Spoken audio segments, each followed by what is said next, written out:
CIST, une bien triste nouvelle qui a été annoncée par nos confrères du Parisien. Une figure emblématique de TF1 est morte ce mercredi 13 octobre. En effet, Emmanuel Delataille est décédé dans un accident de la route.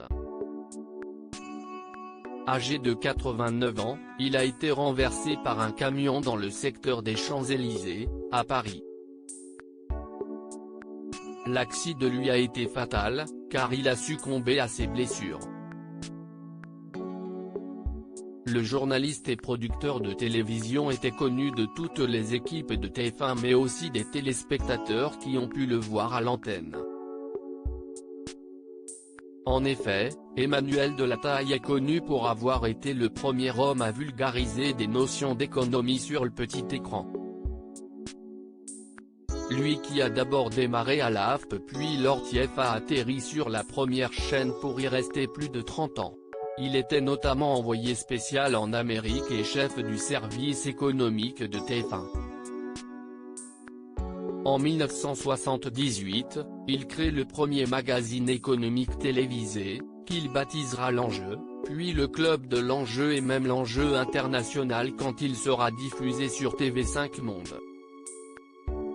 Emmanuel Delataille était aussi écrivain après être passé par TF1, Emmanuel Delataille a souhaité lancer d'autres plateformes comme un podcast.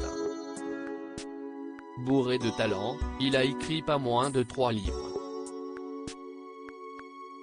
Passionné par l'histoire française, il a notamment écrit 1940-2020, De guerre en crise, un parcours français.